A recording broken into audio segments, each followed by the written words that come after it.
सकाळपासून सर्व लोक लग्नाच्या वाढदिवसाची तयारी करू लागले होते. लग्नाचा वाढदिवस बंगल्याच्या बाहेर गार्डनमध्ये होणार होता. त्यामुळे गार्डनचं डेकोरेशन करायला सुरुवात केली होती. सुप्रियाताई वारंवार वरती अजिंक्य आणि शीतलच्या बेडरूमकडे बघत होत्या. पण अजिंक्य आणि शीतल सकाळपासून काय दिसत नव्हते. शेवटी वाट बघून बघून त्यांनी राहुलला विचारलं, राहुल, हे दोघं कुठे आहेत? अजून खाली आले नाहीत. राहुल म्हणाला, मम्मी, रात्री झोपायला उशीर झाला असेल, त्यांना झोपलेले असतील. मम्मी, तू पण आराम कर आणि त्यांना पण आराम करू दे. तेवढ्यात बाहेरून अजिंक्य घरात येताना दिसला. हे मम्मी, दादा आला नाही, तुझी शीतल पण येईलच. आता तर खुश आहे ना? सुप्रियाताईंनी अजिंक्यकडे बघितलं तर त्यांना अजिंक्य खूपच उदास दिसत होता. त्या टेन्शनमध्येच विचारतात, अरे अजिंक्य, सकाळी सकाळी कुठे गेला होतास? आणि हे असं कसं दिसत आहेस तू, इतका उदास? शीतल कुठे आहे? सकाळपासून ती दिसत नाही आहे. असं बोलत अजिंक्यपाशी त्या गेल्या आणि ध्यान देऊन अजिंक्यचा चेहरा बघितला तर त्याचे डोळे लालबुंद झाले होते. अजिंक्य, तुझ्या डोळ्यांना काय झाले? तू रडलाय का? अजिंक्य, तू गप्प का आहेस? काय झालं आहे? आणि शीतल, शीतल कुठे आहे? राहुल पण पळतच त्याच्यापाशी आला. अजिंक्य दादा, काय झालं आहे? सर्व ठीकठाक तर आहे ना? अजिंक्य हळूच म्हणाला, मम्मी, हे सर्व थांबवा. आज इथं काही पार्टी वगैरे होणार नाही. सुप्रियाताई घाबरल्या. तू हे काय बोलत आहेस? अजिंक्य, काय झालं तुला? तू सांगत का नाहीस? आणि शीतल कुठे आहे? अजिंक्य म्हणाला, मला माहीत नाही ती कुठे आहे आणि मला तिचं काहीच घेणं देणं नाही. राहुल म्हणाला, अजिंक्य दादा, तुम्ही असं का बोलत आहात? रात्री तर तुम्ही दोघं छतावरती होता ना? तुमच्या दोघांची डिनर पार्टी होती. शीतलने परत तुमच्यासोबत भांडण केली का? तुम्ही थांबा, मी तिला घेऊन येतो. तुम्ही काळजी करू नका, मी तिला समजावून सांगून लगेचच घेऊन येतो. अजिंक्य रागात म्हणाला, हा, तुझंच तर ऐकणार ना ती शेवटी. मी कोण आहे तिचा? राहुलला त्याच्या बोलण्याचा अर्थ समजला नाही आणि तो सीडीवरून वरती शीतलच्या बेडरूमकडे गेला. तो पळतच शीतलच्या रूममध्ये गेला. शीतल, कुठे आहेस? बाथरूममध्ये आहे का? रूममध्ये कुठे दिसणार? त्यामुळे त्याने बाथरूम चेक केलं, पण बाथरूममध्ये पण नव्हते.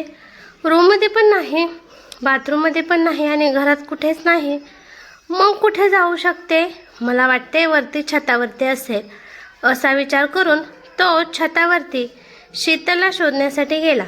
छतावरती पोहोचताच तो जागेवर थांबला. छतावरील सर्व सजवलेलं सामान, जेवण, फुलांचा गुलदस्ता इकडं तिकडं पसरलेलं बघून त्याला वाटलं की काहीतरी वाईट घडले की काय, म्हणून हळूहळू तो पुढे गेला तर त्याला तिथेच पडलेले फोटो दिसले. त्याने ते फोटो बघितलं तर त्याला विश्वासच बसत नव्हता. ते फोटो त्याच्या आणि शीतलचे होते, ज्यात तो शीतलला उचलून आपल्या छातीशी लावत होता आणि तिथं अजून काही बरेच फोटो होते. त्याने हळूहळू सर्व फोटो गोळा केले आणि बघू लागला. ते सर्व फोटो त्याच्या आणि शीतलचे होते, जे चुकीच्या पद्धतीने आणि वेगळ्याच अर्थाने काढलेले होते. हे फोटो आणि छतावरती पसरलेलं सामान बघून त्याने अंदाज काढला की रात्रीच्याला इथे काय झालं असणार. तो रडू लागला. चुकूनच नकळतच पण तो शीतलच्या जीवनातील एक काटा बनला होता. शीतल कुठे आहेस तू? घाबरू नकोस, मी अजिंक्य दादाला समजावून सांगेल. शीतल कुठे दिसत नव्हती म्हणून तो पळतच खाली आला. पूर्ण घरात शोधू लागला. सामानाची रूम, किचन, पूजाचं घर, गेस्ट रूम, सर्व बेडरूम, सगळीकडे शोधून झालं. पण शीतल कुठेच दिसत नव्हती. तो तिला शोधून शोधून थकला आणि सुप्रियाताईंच्या पायापाशी येऊन बसला. त्याच्या हातात तो फोटोचा लिफाफा होता. त्याची ही हालत बघून सुप्रियाताई म्हणाल्या, राहुल, काय झालं आहे? कुठे आहे शीतल आणि तुझ्या हातात काय आहे? अजिंक्यने पण त्या फोटोला बघितलं होतं. मम्मी, तुझ्या लाडक्या शीतलचे कारनामे आहेत या लिफाफ्यामध्ये. सुप्रियाताई रागात म्हणाल्या, तुझं डोकं भानावर आहे का? तू काय बोलतोय ते जे मनात येईल ते बोलतोय? तेवढ्यात आमदार प्रदीप पाटील बाहेरून आल्याने सोफ्यावर बसले. हो, त्याच्या बुद्धीनुसार तो बरोबर बोलत आहे, कारण त्याचं डोकं एवढं मर्यादितच चालतं. आपला फोन काढून आपल्या असिस्टंटला फोन केला. जितके पण पाहुणे मंडळी येणार आहेत त्यांना आदराने कार्यक्रम कॅन्सल झाला आहे अशी बातमी द्या आणि बाहेरील कार्यक्रमाची तयारी करण्यासाठी आलेल्या लोकांना पण सगळं पॅक करून परत माघारी घेऊन जायला सांगितलं. सुप्रियाताईंना काहीही समजत नव्हतं. काय चाललंय? त्या रागात म्हणाल्या, काय चाललंय इथं? कोणी मला सांगेल का? आणि तुम्ही पाहुण्यांना येण्यासाठी का नकार देत आहात? आणि बाहेरचं लावलेलं सामान का काढायला लावलं आहे? आणि ही शीतल पण कुठे दिसेनाय, काय माहीत कुठे आहे? राहुल जरा राधिकाला फोन तर लाव, मला वाटते ती तिच्यापाशी असेल. तेवढ्यात दरवाजातून राधिका आतमध्ये येते. आंटी, कुठे तुमची लाडकी शीतल? सकाळपासून फोन बंद करून ठेवला आहे. सर्वजण उदास होते. तिने ओळखून घेतलं की नक्कीच काही ना काही गडबड झालेली आहे. त्यामुळे ती गप्प झाली. सुप्रियाताई राधिकाला बघून म्हणाल्या, काय शीतल तुझ्यापाशी पण नाही? राधिका म्हणाली, मी समजली नाही आंटी. शीतल माझ्याकडे का असेल? रात्री फोन करून मला सांगितलं की लवकर ये म्हणून. अजिंक्य हसत म्हणाला, मम्मी ती गेली असेल. शेवटी तिचं सगळं पितळं उघडं पडलं आहे. ते आता कुणालाच तोंड दाखवू शकत नव्हते, त्यामुळे गेले असेल. राधिका हैराण होऊन राहुलकडे बघत होती, जो शरीरात जीव नसल्यासारखा जमिनीवर बसला होता आणि फक्त एकाच दिशेने बघत होता. त्याच्या हातात एक लिफाफा होता. ती घाबरत अजिंक्यला म्हणाली, दादा काय झालं आहे का? अजिंक्य म्हणाला, अगं तुझ्या प्रिय मैत्रिणीचं पितळ उघडं पडलं आहे. आणि दुसरं काय तवा? चल तुला दाखवतो तिचं खरं रूप.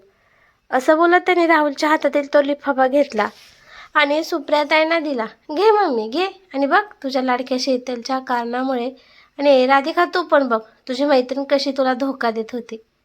राधिका फोटो काढून बघू लागली. ते फोटो बघून समजली की अजिंक्यने परत एकदा राहुल आणि शीतलच्या बाबतीत गैरसमज करून घेतला आहे. अजिंक्य दादा, तुम्ही या सर्व फोटोंचा जो गैरसमज करून घेतला आहे तो चुकीचा आहे. हा तर कुणाचा डाव आहे? आणि राहुल पाशी आले.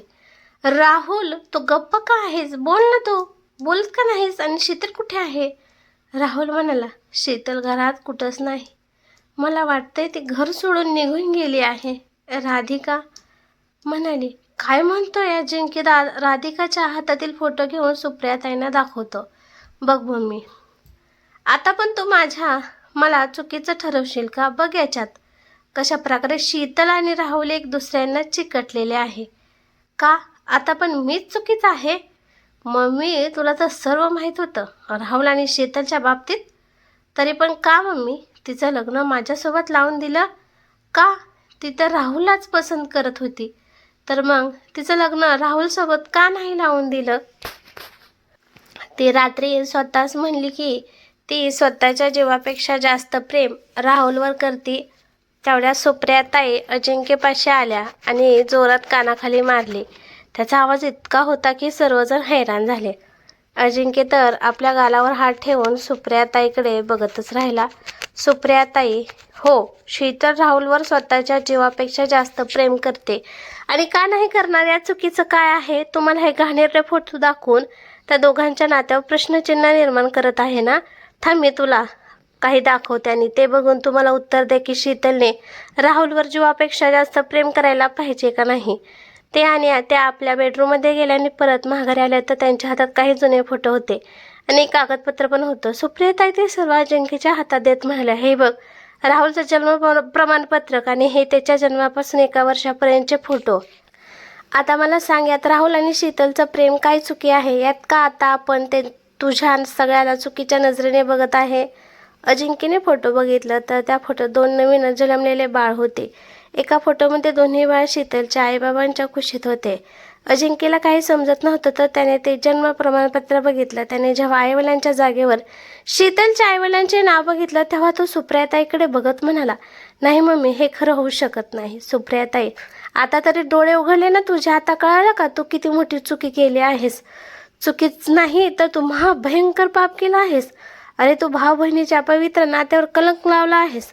एक प्रकारचा डाग लावला आहेस. शीतल आणि राहुल फक्त नावानेच नाही तर रक्ताचे नात्यानेही भाऊ बहीण आहेत. दोघे पण जुळवा आहेत. आणि तू जे आता फोटो बघितले ना, तर ते त्यांच्या जन्माच्या वेळेस काढलेले फोटो आहेत. चल जाऊ दे, या गोष्टी तुला माहीत नव्हत्या, पण तुला एवढं तर माहीत होतं की शीतल राहुलला राखी बांधते म्हणून, आणि राहुल पण तिला बहीण मानतो म्हणून. मग दुसऱ्यांचं ऐकून तू कसं ठरवलं की या दोघांमध्ये काहीतरी वेगळंच आहे? म्हणून या फोटोवरून तो असा निर्णय घेतला की या दोघांचं लफडं आहे. लाज नाही वाटत का तुला? एकदा पण विचार केला नाहीस याचा परिणाम काय होईल? अरे, तिला डायरेक्ट विचारण्याच्या अगोदर तुझी आई जिवंत आहे ना, मला तरी एकदा येऊन बोलायचं असतं. आम्ही तुझ्या हे संस्कार दिले आहेत का? तू आज आमची सगळी स्वप्न धुळीत मिळवली आहेस. अजिंक्यला आता काही समजत नव्हतं. इकडं राहुलने जेव्हा या गोष्टी ऐकल्या तेव्हा त्याने पळत जाऊन अजिंक्यच्या हातातील तो पेपर आणि त्याच्या लहानपणीचे फोटो घेतले. मम्मी मम्मी तू खरं बोलत आहेस ना? खरं शीतल माझी बहीण आहे? आम्ही जुळवा भाऊ बहीण आहोत का? मम्मी तुम्हाला पहिलेच का सांगितलं नाही? शीतल माझी बहीण आहे. तो खुश होऊन राधिकाकडे बघत म्हणाला, राधिका तू ऐकलं ना? शीतल माझी सख्खी बहीण आहे. माझं रक्ताचं नातं आहे तिच्यासोबत. राहुल खूप खुश झाला. त्याची नजर त्या जन्म प्रमाणपत्रकावर गेली. आईवडिलांच्या जागेवर शीतलच्या आईवडिलांचे नाव होतं.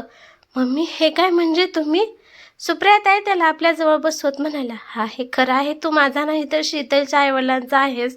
तुझ्या आईने जुळवा मुलांना जन्म दिला होता त्यावेळेस अजिंक्य 3 वर्षाचा होता आणि मी नंतर आई बनू शकत नव्हती असं डॉक्टरांनी सांगितलं होतं. मला मुलगी पाहिजे होती. तुझ्या जन्माच्या वेळेस मी तिथेच होते. जेव्हा नर्सने आम्हाला सांगितले की जुळवा मुलं आहे तेव्हा मी ठरवलं की जर मुलगा मुलगी आज झाली असेल तर मुलीला मी सांभाळेल. तुम्ही दोघे पण जन्मल्या खूपच कमजोर होता, त्यामुळे आम्ही विचार केला की तुम्ही जेव्हा दोघे पण 1 वर्षाचा होचाल तेव्हा मी शीतलला घेऊन येईल. पण 1 वर्षानंतर आम्ही गावी गेलो तेव्हा तो अजूनच जास्त कमजोर झाला होता. तुझी तब्येतच ठीक होत नव्हती. डॉक्टरने पण गॅरंटी दिली नव्हती. तेव्हा शीतलची आई म्हणाली, म्हणजे तुझी पण आई म्हणाली, सुप्रियाताई तुम्हाला माझं एक अपत्य पाहिजे होतं ना, तर तुम्ही माझ्या राहुलला घेऊन जावा. मी तुमच्या पाया पडते, याचा उपचार करून याला वाचवा. तेव्हा तुझ्या वडिलांना नोकरी पण नव्हती आणि तुझ्या आईची तब्येत पण ठीक नसायची. त्यांना जाणून चुकलं होतं की ते जास्त दिवस जिवंत नाही राहू शकत. त्यावेळेस मी त्यांना चेष्टा करत म्हणाली, काय वहिनी मी तर शीतलला घेऊन जाणार होती माझ्यासोबत. त्यावेळेस ते हसून म्हणाले, हां हां घेऊन जावा, तुम्हाला कोण थांबवणार आहे? अजिंक्यची बायको बनवून घेऊन जावा. त्यानंतर 6 वर्षांनी त्यांचा मृत्यू झाला आणि शीतलच्या वडिलांनी आणि आम्ही ठरवलं की आम्ही प्रत्येक उन्हाळ्याच्या सुट्टीत गावाकडे येईल, जेणेकरून शीतल आणि राहुल हे भाऊ बहीण त्यांचा काही वेळ सोबत घालवतील आणि आम्हाला त्याचा काही त्रास पण होत नव्हता. कारण राहुल तो लहानपणापासूनच शीतल आपली बहीण समजायला सुरुवात केली होती. अजिंक्य जो आतापर्यंत गपचूप सर्व ऐकत होता तो हळूच म्हणाला, मम्मी शीतलला हे सर्व माहीत आहे का? राहुल पण मध्येच म्हणाला, मम्मी सांग ना खरं, शीतलला या बाबतीत माहीत आहे का की तिचा सख्खा भाऊ आहे म्हणून? सुप्रियाताई म्हणाल्या, हो तिला माहीत आहे. नंतर त्यांनी राधिकाला आपल्या जवळ बोलावलं. तिच्या हातात घातलेल्या चांदीच्या बांगड्या दाखवत म्हणाल्या, हे बघ ही बांगडी राधिकाला शीतलने दिली आहे. आणि तुला माहीत आहे का ही चांदीची बांगडी कोणाची आहे? ही चांदीची बांगडी शीतलच्या आईची आहे, जे राहुलच्या होणाऱ्या बायकोसाठी बनवली होती. आणि हे सर्व तिला कधीपासून माहिती आहे ते मला पण नाही माहिती, पण इथं काही महिन्यांपासून मला सारखं म्हणत होते की अजिंक्यला हे आपण सांगू. आतापर्यंत आमदार प्रदीप पाटील गप्प होते. ते राहुलपाशी आल्याने त्याच्या डोक्यावर हात ठेवून म्हणाले, अजिंक्यची मम्मी, मला असं वाटते की शीतलला अंदाज आला होता अजिंक्यच्या गैरसमजुतीचा, त्यामुळे ती तुम्हाला सारखी म्हणत असेल की नात्यातील खरं काय आहे ते सांगा. अजिंक्यला सांगायला पाहिजे.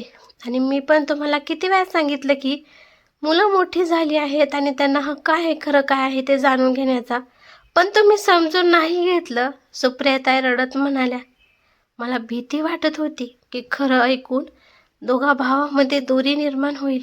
मी राहुलला जन्म दिला नाही, पण पोटच्या मुलासारखं प्रेम केलं आहे. मला भीती वाटत होती की खरं ऐकून तो मला सोडून निघून तर जाणार नाही ना.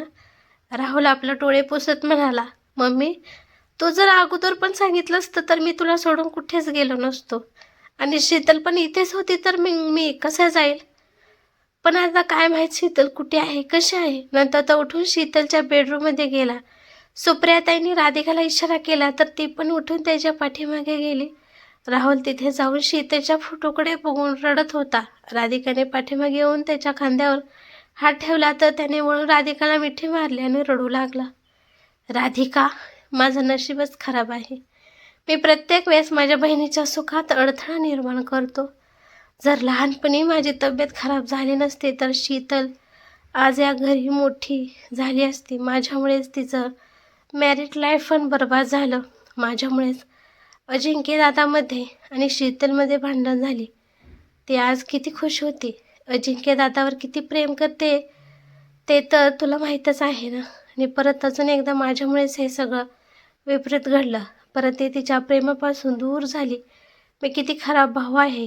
तिला मी शब्द दिलता की आयुष्यभर एक ढाल बनून तिचं रक्षण करेल आणि बघ तिच्या आयुष्यात दुःखाचे कारण बनून बसलो. राधिका, मी शीतलला कुठे असेल? ती राधिका जेव्हा मी तिला रक्त दिलं होतं तेव्हा तूच म्हणले ना आता तुमच्या दोघांचं रक्ताचं नातं पण झालं आहे आणि शीतलला खुशीत ठेवण्याची जिम्मेदारी तुझी आहे. पण माझं तर जन्मापासून तिच्यासोबत रक्ताचं नातं आहे, तरी पण मी तिला खुश ठेवू शकलो नाही. मी एक खुनी आहे तिच्या आनंदाचा, तिच्या खुशीचा. अजिंक्य दादा तिला असं बोलले असतील तेव्हा किती दुःखी झाली असेल ती. तो असं बोलत बोलत तिच्या मिठीत रडत होता. राधिका पण रडत होती, पण तिने स्वतःला आवरत राहुलला धीर देण्याचा प्रयत्न केला. राहुल, शांत हो. आपण दोघं मिळून शीतलला शोधू. कुठे ना कुठे सापडेल ती. तुझ्यावर खूप प्रेम करते ती. तुझ्यापासून लांब नाही राहू शकत आणि त्या पिंट्याचा पण बदला घ्यायचा आहे आता. तू शांत हो बघ. राहुल, तू गप्पा बस, नाही तर तुला शीतलची शपथ आहे. दरवाजात उभा असलेला अजिंक्य सरळ गपचूप ऐकत होता. तिची हिंमतच होत नव्हती की त्या दोघांजवळ यायची आणि त्यांना बोलायचे. तेवढ्यात राधिकाची नजर अजिंक्यवर पडली. राहुल बघ, अजिंक्य दादा आलेत. राहुल राधिकाच्या मिठीतून बाजूला झाला. अजिंक्य हळूच त्याच्यापाशी आला आणि त्याचा हात धरून तिथे जेवण्यावर बसला. राहुल, माझ्या भावाला माफ कर. नशीब तुझे खराब नाही, नशीब माझं खराब आहे. मी शीतलवर डाऊट घेतला. ती मला सांगायचा प्रयत्न करत होती, पण मी माझ्या रागाच्या भरात तिचं काही ऐकून घ्यायला तयार नव्हतो. मी खरंच दोषी आहे, तुझा पण आणि तुझ्या बहिणीचा पण. मी तुला तुझ्या बहिणीपासून दूर केलं आहे. मला माझ्या चुकीची सजा तू जर देशील ते मी तयार आहे, पण माझ्या भावा रडू नकोस, गप्प बस, असे बोलत त्याचे डोळे पुसू लागला. राहुल काही बोलला नाही, फक्त एवढाच म्हणाला, अजिंक्य दादा, ते तुमच्यावर खूप प्रेम करते. राधिका म्हणाली, अजिंक्य दादा, ते फोटो कॉलेजमध्ये ज्या दिवशी कार्यक्रम होता त्या दिवशी पिंट्याने शीतलच्या कोल्ड्रिंक्समध्ये दारू मिसळली होती आणि त्या रात्रीची पूर्ण हकीकत त्याला सांगितली. आता अजिंक्यला अजूनच वाईट वाटू लागलं. ज्यावेळेस तिला माझी गरज होती त्यावेळेस मी तिला इतकं दुःख दिले. लाज वाटते माझी मलाच. मी माझ्या जिम्मेदारी निभवू शकलो नाही. पप्पा बरोबर बोलतात की मी विचार करायची ताकद माझ्यात नाही, त्यामुळे मी प्रत्येक वेळेस चुकीचे निर्णय घेतो आणि स्वतःचं नुकसान करून घेतो. तेवढ्यात राधिकाची नजर तेथील एका टेबलवर गेली. तिथं काहीतरी होतं. जवळ जाऊन बघितलं तर तिथं 2 लेटर ठेवले होते. एक लेटर अजिंक्यच्या नावाने आणि दुसरं राहुलच्या नावाने. राधिकाने ते पत्र घेतलं तर त्यावर शीतलची हँडरायटिंग होती. ते राहुलला म्हणाले, राहुल. तर मित्रांनो, अंतिम भाग उद्या येईल. धन्यवाद.